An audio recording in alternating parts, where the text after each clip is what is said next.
Amados irmãos, amados amigos, que o Senhor te abençoe e te guarde.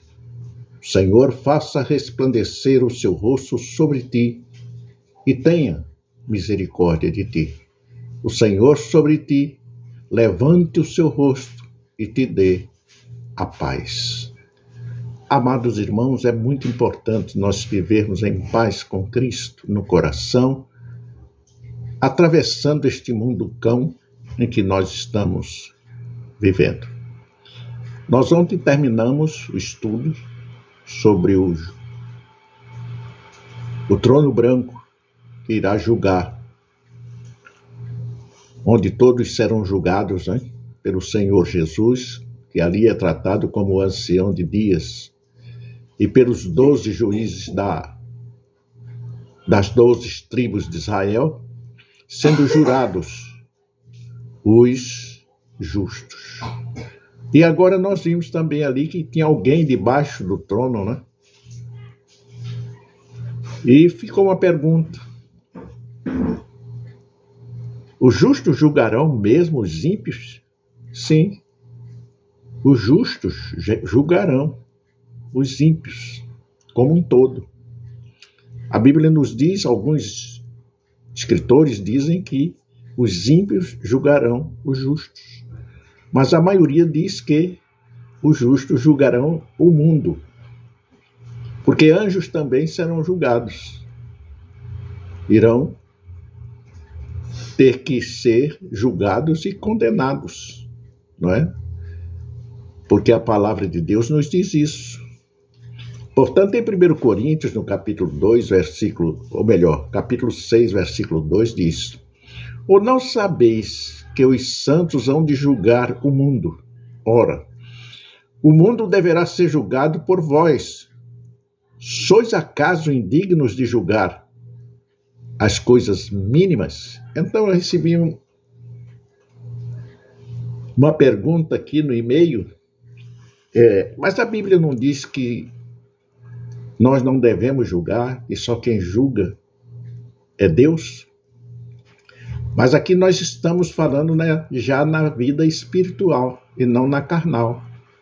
Na carnal nós não temos realmente valores para julgar.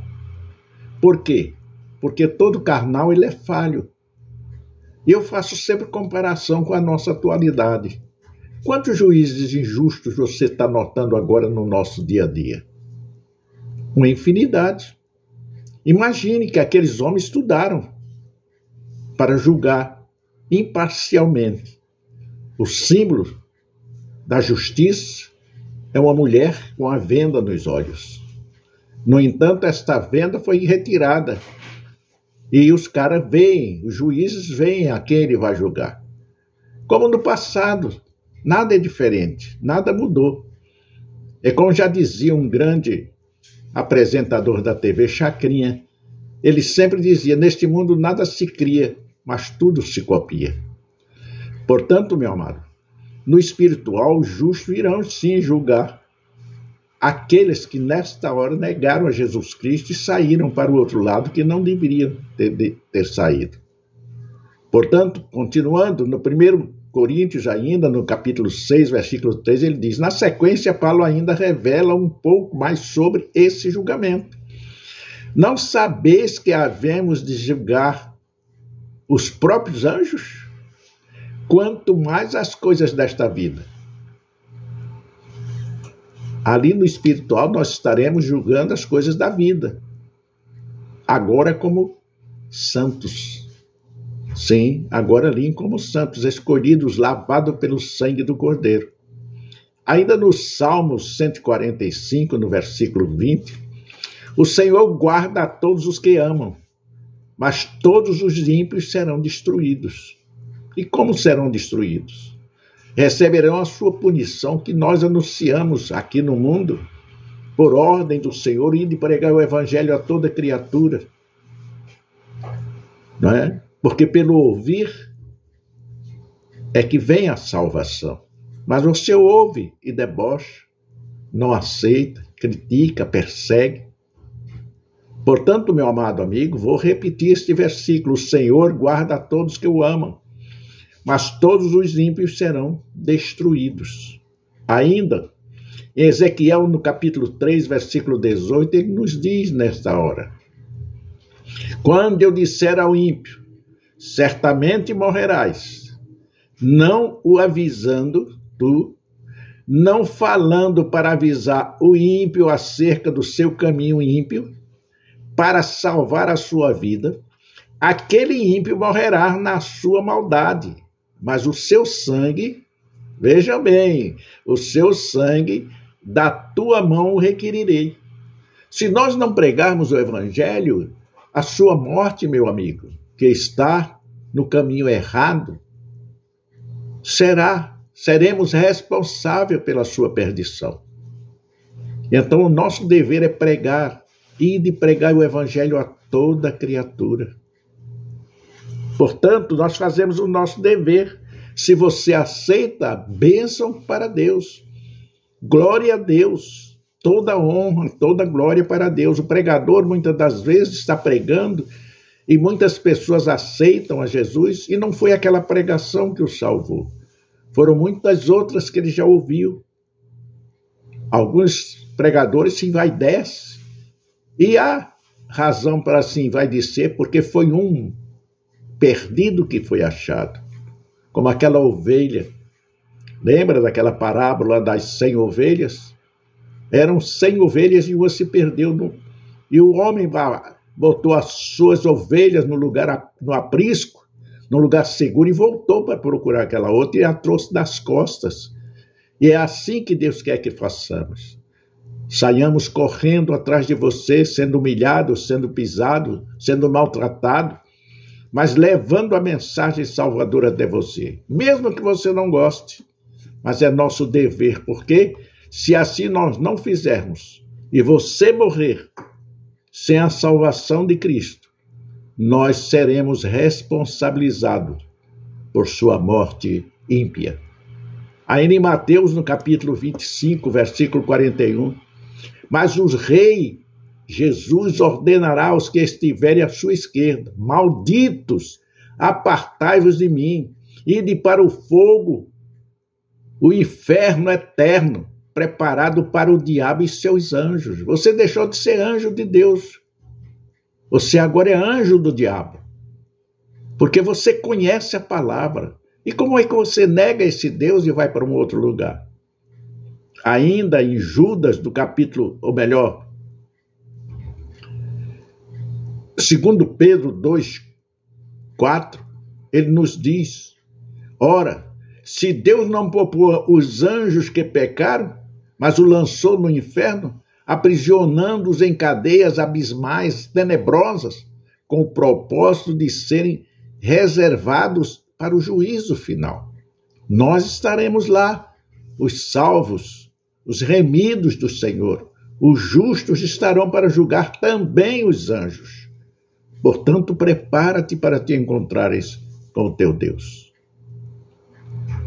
Ainda em 1 Coríntios 6:4, ele nos diz: será que quando surgem questões desta vida para serem julgadas, constituís como juiz as pessoas respeitáveis da igreja? E é isso que acontece. Você julga, você condena, você maltrata, você humilha, você ofende. No dia, você irá se arrepender, mas não é no dia que você terá que se arrepender. O dia é hoje, porque o amanhã não nos pertence. E se nós não falarmos esta palavra para você e você morrer sem ouvi-la, nós seremos responsáveis pela sua perdição. Ainda no Salmos 17:14, com tua mão, Senhor, livra-me das pessoas mundanas, dos homens maldosos dessa terra, cuja recompensa está nesta vida. Enche-lhes o ventre de tudo o que lhes reservaste. Fartem-se disso os filhos, e o que sobrar fique para as suas crianças de colo.